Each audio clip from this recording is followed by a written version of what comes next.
안녕하세요. 대단히 반갑습니다. 스피릿 읽어주는 남자 자한형 이종수입니다. 이번 시간은 260번째 시간으로 객주2라는 스피릿을 읽어드리도록 하겠습니다. 객주2.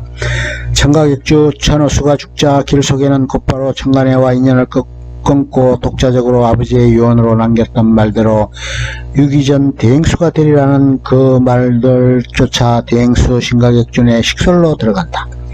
소에는 봉삼을 데리고 길을 가고 어느 집에서 유숙을 하게 되었는데 그곳은 신당이었다. 열이 펄펄 끓는 봉삼을 간호하다 결국은 동생을 내버려두고 갈 길을 간다. 봉삼은 억시 불명 상태가 되자 그곳을 지나던 송파마방 일행과 또다시 조우하게 된다. 얼마 전에는 아버지가 목숨을 건지는 은혜를 잊게 되었고 이번에는 그 아들이 목숨을 건지는 은혜를 잊게 된다. 조성준은 그 어린 봉삼을 한의원에 맡겨놓고 가던 길을 가게 된다. 청가네와 송파마방 간에 기묘한 인연이 생기게 된 것이다. 한의원에서 의원일을 도와주며 성장하던 봉삼은 결국 보부상을 교육하는 교육기관인 동몽청에 등록을 하게 되고 본격적인 상인 수업을 받게 된다. 8년 동안 상수를 익히게 되고 수습을 겸하여 상대를 키워나간다. 동명청에 강사로 온 쇠살주는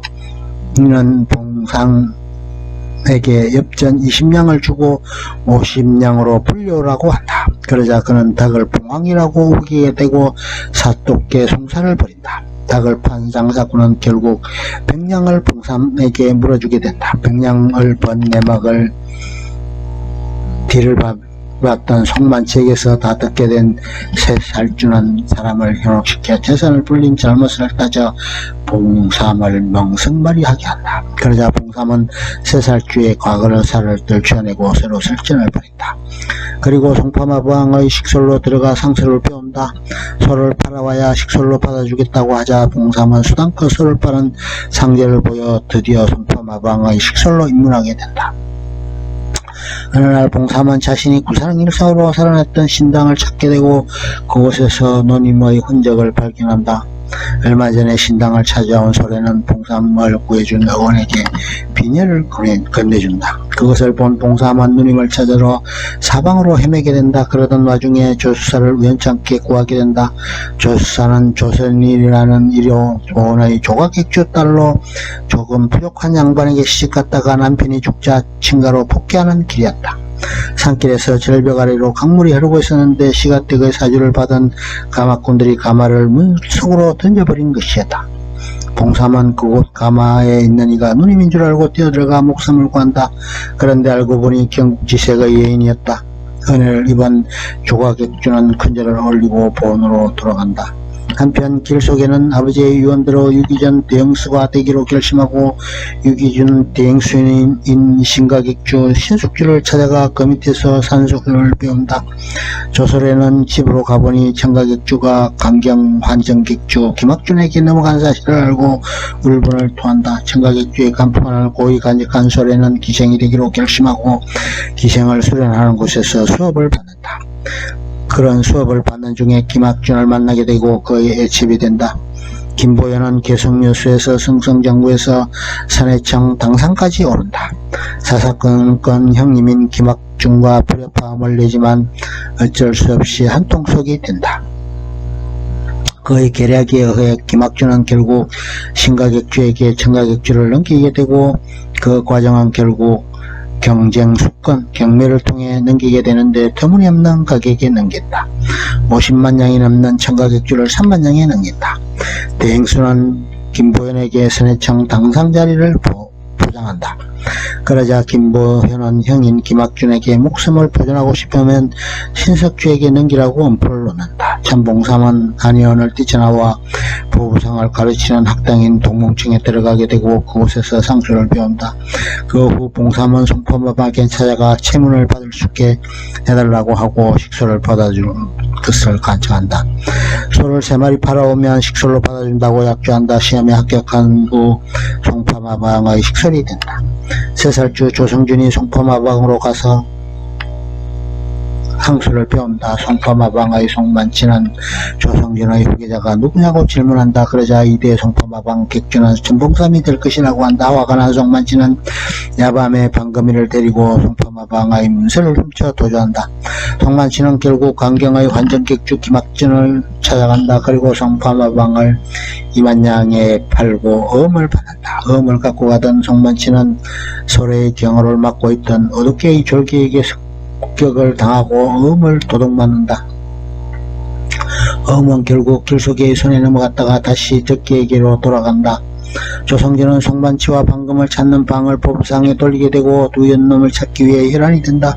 먼저 송만치 일행을 발견한 봉삼은 그에게 도망갈 것을 종용한다. 그러나 김새를 눈치챈 조성준에게 발각당해 순수히 포박을 받는다. 보부상법에 의해 음란과 도둑질을 범한 것으로 해서 취재를 당한다. 송만치는 거세를 당하고 방금은 팔을 절단당한다. 그러자 조성준 자신도 죄를 물어 손가락을 단지한다. 보부상법은 4가지였다. 물망업, 물폐행, 물엄난, 물도적이었다. 물망업이란 헛된 속임수를 써서 고객을 속여 장사를 해서는 안 된다는 것이다. 둘째, 물폐행은 우격다짐이나 폭력 등으로 상행위를 하면 안 된다는 의미이다. 셋째는 음란한 행위 등을 통한 상거래는 안 된다. 넷째, 물도적은 도둑질로 상행위를 해서는 안 된다는 것이다. 송파마방이 강경 환전객주에게 팔린 것을 안 조성준은 강경으로 김학준을 찾아가 그를 죽이려 한다. 그러나 뜻을 이루지 못하고 길속이를 만나게 되고 둘은 의형제를 맺게 되고 길속이와 환이 서로 상의 옷을 바꿔 입는 것을 한다. 길속이는 김학준의 집에 도둑질을 하러 가서 천소래를 만난다. 자신이 정표로 준 주판을 보고 김학준의 집이 된 천소래임을 알게 된다. 천소래도 길속이가 의 존재를 알게 되고 서로 얘기를 나눈다. 천소래는 18년을 김학준의 예측으로 살았는데 결정적인 순간이 오자 그를 죽여 아버지에 대한 복수를 한다. 천소래는 길소고기가 입었던 조성준의 상의를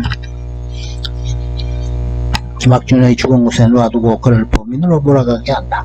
세살주는 줄지에 사람 도움이 되고 그렇게 몰린 조성준은 도망을 치다 결국 강물에 빠지게 된다. 김보현은 김학준을 장사 지내고 그의 재산을 모조리 차지한다. 천봉삼은 천소래를 포삼에서 가마에 태우고 깊은 강물 속에 던져버린다. 소래는 김학준으로부터 자기 아버지를 죽게 만드니까 길속에 때문이라는 것을 알고 오열한다. 길속에는 대행수의 집에서 대행수의 비행을 적은 책자를 만들다가 발각되어 엽전 둔익을 받고 쫓겨난다. 10년 동안 일한 대가로는 너무나 적었다. 새우젓 장소로 변신해서 개똥이와 행생을 하면서 살아가던 중에 절벽에서 떨어진 봉삼을 구해주게 된다. 개똥이는 신분을 속이기 위해 남장을 하고 다녔다. 8년 동안 길속개와 개똥이는 새우젓 장사를 한 것이다. 개똥이는 봉삼을 보자 그가 자신이 그렇게 찾았던 남편감임을 인지하고 정성껏 간호해서 그를 기사회생시킨다. 그녀는 본래 신기가 있어 부당이 될 팔자를 차고 났다. 생매장으로 죽임을 당할 뻔했는데 어머니가 꺼내주어 목숨을 건지게 되었다. 봉삼을 구해주고 둘은 서로 피를 섞어 마시는 행세를 한다. 그리고 개똥이의 소원을 들어주어야 한다는 약조를 한다. 개똥이는 다시 여자로 변신해서 봉삼과 혼인해줄 것을 요구하나 봉삼은 다른 장인이 있다는 것으로 해서 개똥이를 내친다. 개똥이는 비가 옥수같이 내리는 날 비를 하염없이 맞으면서 거리를 배회해야 한다. 그러던 중에 벼락을 맞게 되고 그녀는 다시 무당이 되기로 하고 신내림을 받는다. 김보현은 그 광경을 목격한다. 끝. 좋으면 좋아요, 구독 눌러주세요. 감사합니다.